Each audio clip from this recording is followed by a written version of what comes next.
अस्सलामु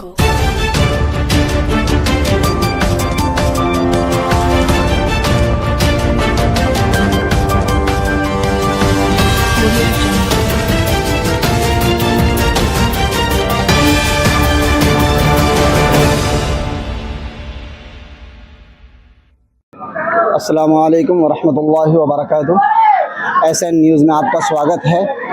और मैं काफ़ी कोशिश के बाद आज कन्हैली पंचायत के प्रत्याशी जो आरजेडी के प्रत्याशी जनाब मनीष यादव जी, उनके आवास में पहुंचा हूं और काफ़ी भीड़ है यहाँ पर। मैं कोशिश करूंगा कि मैं उनसे बात करूं, एक दो बात करके फिर मैं आप लोगों को ये SN न्यूज़ के द्वारा आपको जो भी कवरेज है वो रोज़ का रोज़ आपको नया अपडेट मिलता रहेगा। और आप जानते रहेंगे आरजेडी के समर्थन जो हमारे मनीष बाबू हैं, उनके जो हालात हैं और उनके जो यानी नरपतगंज विधानसभा में जो काम हो रहा है उसके बारे में मैं कुछ बातें बताऊंगा। मैं आगे चल के बात करना चाहता हूं, कैमरामैन से कहूंगा कि मेरे साथ आगे बढ़ें और ये भीड़ को दिखाएं। ये भीड़ काफ़ी लोग यहाँ पर मौजूद हैं और यहाँ पर जो भीड़ है ये भीड़ को मैं दिखाने की कोशिश करूँगा। और मैं बताना चाहूँगा कि मैं यहाँ पर काफ़ी कोशिश के बाद यहाँ पहुँचने वाला हूँ और जो ये भीड़ है बहुत मुश्किल का सामना करना पड़ रहा है मुझे। और मैं कोशिश करके हमारे प्रत्याशी जनाब मनीष बाबू तक पहुँचने का कोशिश करूँगा और मैं उनसे कुछ बात भी करूँगा। और यहाँ पर काफ़ी लोग हैं, उनसे भी मैं सोचूंगा कि कुछ बात करूँ। और अभी जो एक साहब हैं उनके बारे में मालूम चला है कि वो भोपाल से सफ़र करके यहाँ आए हैं। मैं उनसे भी मिलना चाहूँगा कि वो कौन से साहब हैं जो भोपाल से सफ़र करके यहाँ आए हैं। उनको ज़रा सा मेरे कैमरा के सामने बुलवाइएगा, मैं उनसे मिलना चाहता हूँ। सर आप हैं? जी सर आप अपना नाम बताएंगे सर? मेरा नाम बाबुल इनायत हुआ और जैसा कि आप सभी को पता है हमारे नरपतगंज विधानसभा से मनीष यादव जी को टिकट मिला है और बहुत खुशी हुई, जिसकी वजह से मैं लगभग 1350 किलोमीटर दूरी गुड़गांव हरियाणा में था और मनीष यादव की चाहत ने बेजोड़ एकदम बेचैनी पैदा कर दिया कि जिसकी वजह से हम अपना तन मन धन लेकर के यहाँ पहुँच गए हैं भारतेंदु की धरती पे। और जाकर के इस बार जो है मनीष यादव जी को महागठबंधन को चुनाव जिता करके तेजस्वी जी की सरकार बनाने में हम लोग मदद करने के लिए तैयार हैं तन मन धन से। सर आपसे एक सवाल है मेरा, आप यानी भोपाल से सफ़र करके यहाँ तक आए हैं, रास्ते में क्या आपके साथ कुछ परेशानी वगैरह हुई है, इसके बारे में भी बता सकते हैं सर? एकदम देखिए, अफसोस होता है अभी हमारी सरकार नहीं है, महागठबंधन की सरकार नहीं है। अगर यहाँ पे रोजगार होता तो जाहिर सी बात है कि हम भी बाहर नहीं जाते। और एक हम नौजवान हैं और हमने 2021 में ग्रेजुएशन कर रखा, मास्टर डिग्री हमारा कंप्लीट है। अफसोस की बात है कि हमारे यहाँ नौकरी नहीं मिल रही है, रोजगार नहीं है, इस वजह से जो है हम गुड़गांव हरियाणा में हैं। उम्मीद है कि अभी सरकार बनेगी, हम लोग बिहार में ही रहेंगे। मैं आपसे फिर बात करूंगा सर। हमारे जो प्रत्याशी हैं जनाब मनीष बाबू, मैं उनसे कुछ बात करना चाहूंगा और काफी मुश्किल के बाद मैं यहाँ पहुंचा हूँ, ये भीड़ काफी है। मैं कोशिश करूंगा कि जनाब मनीष बाबू जो हमारे आरजेडी महागठबंधन के समर्थित हैं और उन्हें कन्हैली पंचायत से जो टिकट दिया गया है, मैं ये SN न्यूज़ के द्वारा पूरे विधानसभा यानी जो पूरे बिहार में मैं कोशिश करूंगा कि इस बात को बताऊं। और मैं शेर के साथ मैं अपने प्रत्याशी से कुछ सवाल करूंगा। मुश्किल थे रास्ते आसान हो गए, मुश्किल थे रास्ते आसान हो गए, देखकर दोस्त भी देखकर हैरान हो गए, दोस्त भी देखकर हैरान हो गए, रखा जब मेरे मनीष ने आरजेडी में कदम, रखा जब मेरे मनीष ने आरजेडी में कदम, तो पत्थर दिल इंसान भी मददगार हो गया। देखिए, मैं काफी कोशिश के बाद अपने प्रत्याशी जनाब मनीष बाबू के पास पहुंचा हूं और मैं कोशिश करूंगा कि इनसे दो बात करके फिर मैं अपना जो यहाँ पर लोग हैं वो भी मिलना चाहते हैं। मैं ज़्यादा वक्त नहीं लूंगा।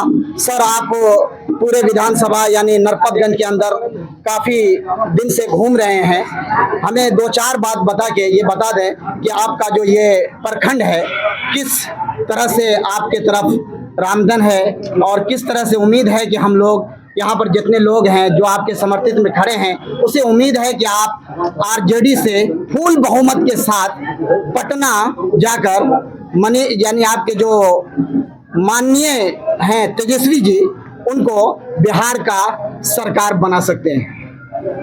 देखिए, बहुत बहुत शुक्रिया। सबसे पहले आपके चैनल को मैं दिल की गहराइयों से शुक्रिया अदा करता हूं और ये कहते हुए कि हमारा वजूद नहीं रहा है कभी समंदरों के साथ, बेशक हमारा वजूद नहीं रहा है कभी समंदरों के साथ, मगर हम जी रहे हैं बड़े वकार के साथ। खौफ नहीं है हमें पत्थरों की बारिश का, क्योंकि हमारा रिश्ता रहा है नरपतगंज के एक एक घर के अवाम के साथ। देखिए, ये नरपतगंज के बेहतर भविष्य का चुनाव है, ये नरपतगंज के मुस्तकबिल का सवाल है और नरपतगंज विधानसभा के सभी 42 पंचायत एक एक घर के एक एक सदस्य, हर जाति धर्म वर्ग और समुदाय के, उनको मैं अपना परिवार समझता हूं और एक परिवार के सदस्य के नाते मैं खाली पैर नंगे पांव इस विनम्र भाव के साथ मैं घर घर दस्तक दे रहा हूं, यूं कहें कि हर दिल तक दस्तक दे रहा हूं और उनसे सिर्फ यही इल्तिजा, यही गुजारिश कर रहा हूं कि एक मौका मनीष को दीजिए। मनीष नरपतगंज का बेटा है और मनीष एक नौजवान है, उसके अंदर कुछ कर गुजरने का जज्बा है और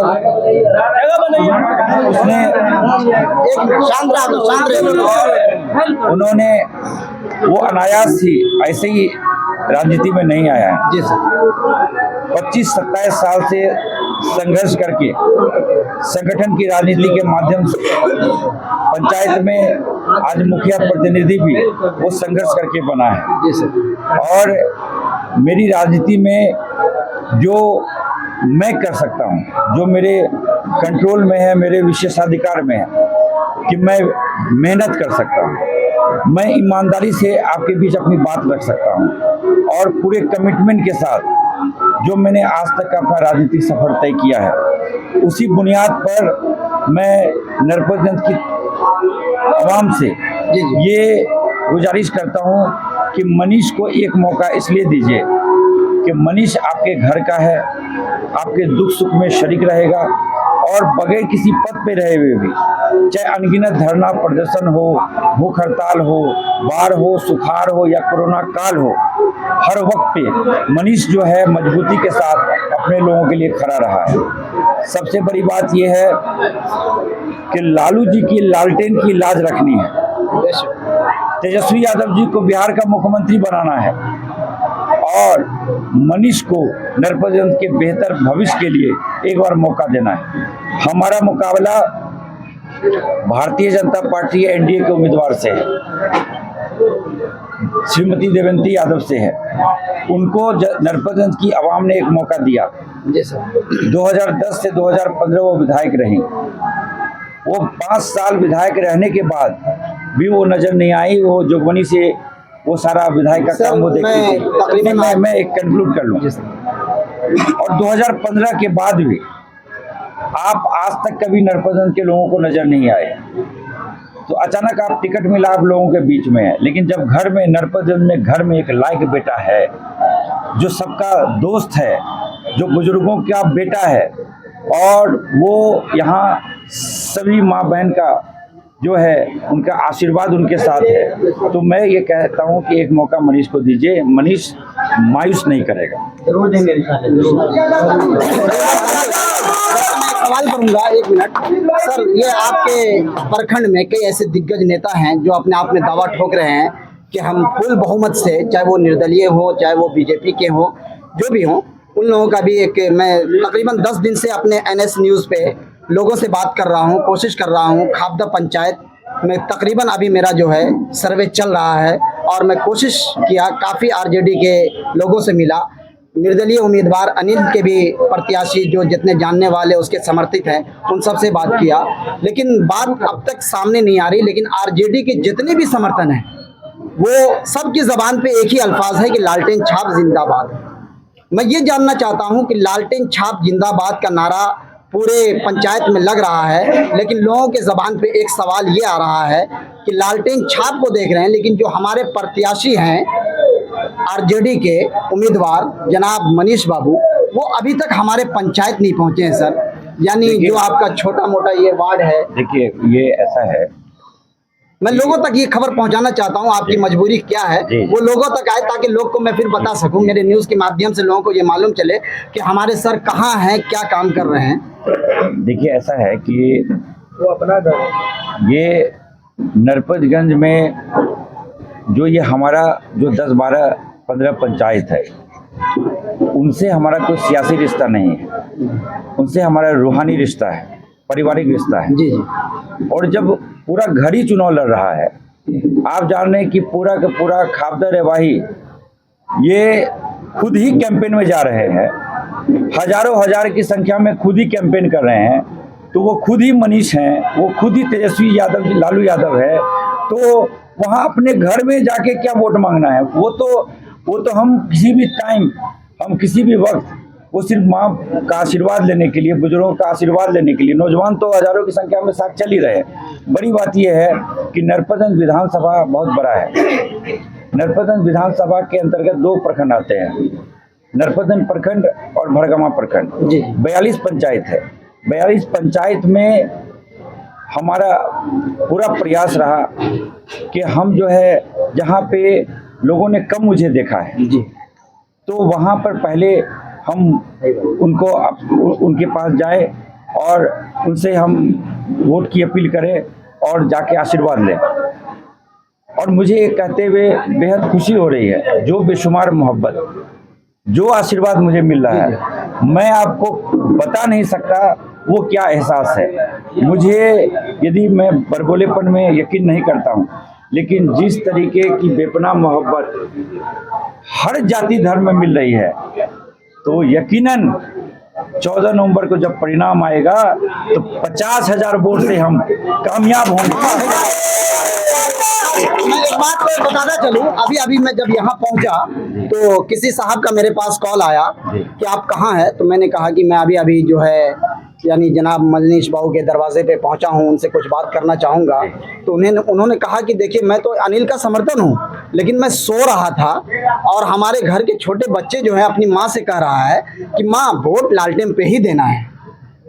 ये सवाल कैसा है? देखिए ऐसा है कि मैं बार बार इस बात को कह रहा हूँ, और हमारे नेता जो छात्रों और नौजवानों की आवाज़ है, आदरणीय तेजस्वी यादव जी भी इस बात को कहते हैं कि हमारी लड़ाई किसी व्यक्ति विशेष से नहीं है, हमारी लड़ाई बेरोजगारी से है जी सर, हमारी लड़ाई महंगाई से, हमारी लड़ाई बिगड़ी कानून व्यवस्था से, हमारी लड़ाई जो हर मोर्चे पे जो सरकार फेल हो चुकी है, डबल इंजन सरकार फेल हो चुकी है, उस शासन तंत्र से है, हमारी लड़ाई जो व्याप्त भ्रष्टाचार है उससे है, हमारी लड़ाई जो पलायन है, लाखों की संख्या में जो लोग पलायन कर रहे हैं, जो फैक्ट्री नहीं है, उद्योग धंधा बंद हो गया है, हमारी लड़ाई उनसे है। मैं तो किसी व्यक्तिगत नाम लेकर भी कोई टीका टिप्पणी नहीं करता हूँ, मैं सिर्फ आपके चैनल के माध्यम से, क्योंकि आपका बड़ा चैनल है, मैं तमाम जो नरपतगंज विधानसभा के एक मतदाता है उनसे मैं हाथ जोड़कर ये विनती करता हूं और उनसे ये मैं इल्तिजा करता हूं कि आप अपना एक एक कीमती वोट उसको जाया ना करें। आप अपना एक एक कीमती वोट, क्योंकि ये राष्ट्रीय जनता दल इंडिया गठबंधन और भारतीय जनता पार्टी एनडीए के बीच सीधा मुकाबला है, और उसमें आप एक वोट भी जाया करते हैं तो आप समझ लीजिए कि अल्लाह ताला को आप ध्यान में रखकर कि आप वो बीजेपी को मदद करने के लिए वोट कर रहे हैं, फायदा पहुंचाने के लिए वोट कर रहे हैं। और इन दोनों के अलावा तीसरी कोई कहानी नहीं है। मैं तो सिर्फ ये अपील कर रहा हूं कि जो 15 उम्मीदवार हैं, मुझे छोड़कर 14 उम्मीदवार हैं, उस सबको आज़ादी होनी चाहिए हर घर जाकर अपनी बात रखने का। उसमें कोई खराबी नहीं है। ये लोकतंत्र है, जमहूरियत है, इसमें उसको पूरी आज़ादी होनी चाहिए। मैं ही जाता हूँ, मैं बहुत सारे जो उम्मीदवार हैं, मैं उनके पंचायत में जाता हूँ, उनके घर भी जाता हूँ, ये मेरा अधिकार है क्योंकि वोट मांगने का। उसी तरह दूसरे उम्मीदवार भी आते हैं, उसमें कोई नहीं। ये एक स्वस्थ हेल्दी पॉलिटिक्स होनी चाहिए। लेकिन मैं एक जो ईवीएम पर एक बटन है उसको वोट नहीं करने के लिए मैं खुलकर अपील करता हूँ, वो है नोटा। क्योंकि मुझे पूरी उम्मीद है कि तीसरे नंबर पे नोटा ही रहेगा, तो इसलिए नोटा को वोट ना करें। क्योंकि लोकतंत्र में जब आपके पास मनीष यादव जैसा नौजवान है, जिसको लालू जी और तेजस्वी जी ने सिंबल देकर, जो उनकी गारंटी है, और तेजस्वी जी को मुख्यमंत्री बनाने का चुनाव है, एक नौजवान युवा नेता मुख्यमंत्री बनने वाले हैं, जिन्होंने कहा है कि सरकार बनने के साथ ही ऐसा कानून लाएंगे कि हर घर को सरकारी नौकरी मिलेगी। यानी वो ये नहीं करें कि इस घर को मिलेगी, उस घर को नहीं मिलेगी, यानी बिहार के हर घर को, हर जाति धर्म को नौकरी मिलेगी। उन्होंने कहा है हर माँ बहन के खाते में 2500 रुपया जाएगा। उन्होंने कहा है कि रसोई गैस की कीमत 500 होगी। बिजली के लिए उन्होंने कहा है 200 यूनिट बिजली फ्री मिलेगी। जीविका दीदी के लिए उन्होंने कहा है कि 30,000 रुपया सैलरी होगी। यानी वो सिर्फ मुद्दे की बात करते हैं और हम लोग उनके सिपाही हैं, हम भी सिर्फ मुद्दे की बात करते हैं। और हम आपको ये बताना चाहते हैं, नरपतगंज आज नरक से बदतर स्थिति क्यों है? क्यों नहीं नरपतगंज का जो है आज तक किसी भी नेता ने बाढ़ के अस्थायी समाधान के लिए बात की? जब हर साल हम लोग इस दहशत में रहते हैं, बाढ़ आएगी, हजारों लाखों घर तबाह हो जाते हैं, बर्बाद हो जाते हैं, और फिर उसके बाद एक जमाना लग जाता है उनको अपने आप को फिर से अपने आप को बसाने में। क्यों डिग्री कॉलेज क्यों नहीं है? कोई अच्छा अस्पताल क्यों नहीं है? आपको यहाँ तक कि पूरे जिले में अच्छा अस्पताल नहीं है। अररिया तक जाइए तो अररिया से पूर्णिया रेफर करते हैं, पूर्णिया से फिर वो सिलीगुड़ी रेफर करते हैं, पटना रेफर, यानी रेफर का खेल चल रहा है। तो आप समझिए कि नरपतगंज में एक सामान्य भी चिकित्सा का कोई ऐसा आपके पास संसाधन नहीं है।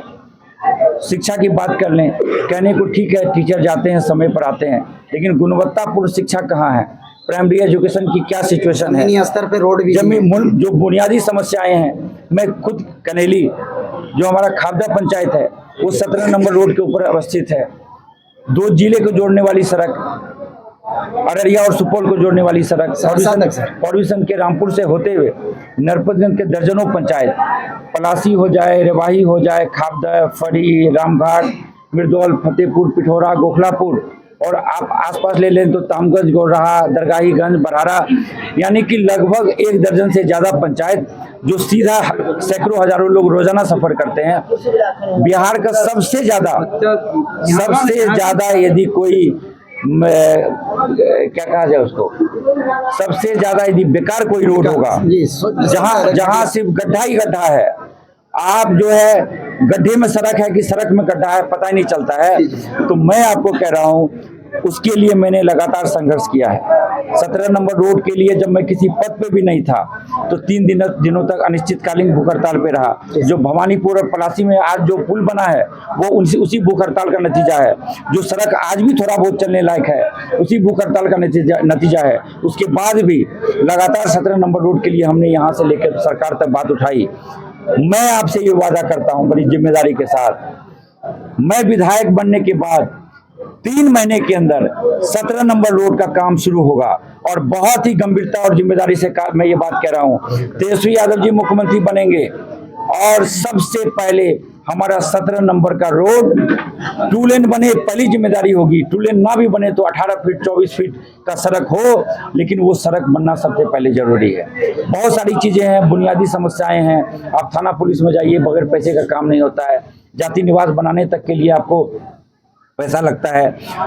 उस भ्रष्टाचार को मैं जड़ से समाप्त कर दूंगा। आज पेट में किनको दर्द हो रहा है? आज पेट में उन लोगों को दर्द हो रहा है जो जान रहे हैं कि पंचायत के लेवल पर भी जो 99% जो आम आवाम है वो खुशहाल है, कि हमें एक ऐसा मुखिया प्रतिनिधि मिला है जो आंख में आंख मिलाकर डीएमएसपी से बात करता है, बीडीओ से बात करता है और खुलेआम माइकिंग कराता है कि कुछ चमन्नी की दलाली, रिश्वतखोरी, घुसखोरी की बात करता है। तो आप मुखिया को बताइए, मुखिया बख्शेगा नहीं। उन्हीं लोगों के पेट में दर्द हो रहा है कि उन लोगों की राजनीति, उन लोगों की जो दलाली है, वो मनीष यदि विधायक बनेगा तो पूरे ब्लॉक से वो दलाली व्यवस्था समाप्त हो जाएगी। वैसे लोग जो वोट के ठेकेदार बने हुए हैं, मैं उनको बिल्कुल, मैं किसी भी हाल में उनके साथ कोई समझौता करने वाला व्यक्ति नहीं हूं। एक एक व्यक्ति जो आम आवाम है, जब मैं निकलता हूं कैंपेन में, आप चलें तो मेरे साथ कैंपेन में चलेंगे, आम आवाम हमारे साथ जुलूस में, आम आवाम उसमें उनका जो समर्थन है हमारे साथ मिल रहा है। आप चार लोग भी जो वोट के ठेकेदार बने हुए हैं, ये आम आवाम का काम है उनसे सवाल करना कि क्यों बीजेपी को जिताने के लिए आप काम कर रहे हो? आप क्या देवेंद्र यादव को वोट दिलाने के लिए काम कर रहे हो? आप यदि एक वोट भी जाया करते हो, आप तो जान रहे हैं, कोई 1000 वोट काटेगा, कोई 2000 वोट काटेगा, कोई 3000 वोट काटेगा, कोई लाख वोट लाकर चुनाव जीतने के लिए तो लड़ नहीं रहा है। इसका मतलब है कि बीजेपी ने फाइनेंस किया है, बीजेपी के एजेंट के रूप में वो काम कर रहे हैं। और वैसे लोग जिनको पार्टी ने इतना कुछ दिया, पार्टी ने ऊंचाई तक पहुंचाया, जिस लालू प्रसाद यादव जी ने राष्ट्रीय जनता दल ने मुकाम तक पहुंचाया, आज राष्ट्रीय जनता दल को तेजस्वी जी के जब मुख्यमंत्री बनने की बात है तो आपने पीठ में खंजर घोंपने का काम किया है। ऐसे लोगों को मैं सावधान करना चाहता हूं कि लालटेन की लाज रखिए, लालू जी के इस लालटेन की लाज रखिए। तेजस्वी जी यादव जी को मुख्यमंत्री बनाने का सबसे बढ़िया मौका है, किसी भी हाल में नहीं भटकिए और अपने घर का बेटा, नरपतगंज का बेटा मनीष है, उसको एक मौका देने के लिए इस बार ईवीएम के क्रमांक संख्या 2 पर आप मनीष यादव को, लालटेन साहब को वोट करिए। मनीष यादव यहाँ जीतेगा तो हम वहाँ मुख्यमंत्री जो बनेंगे, तो आप समझ लीजिए जो मोतियों की माला पहनाई जाएगी उसमें एक मोती नरपतगंज की भी होगी। Thank you sir. मैं कोशिश करूंगा अपने न्यूज के माध्यम से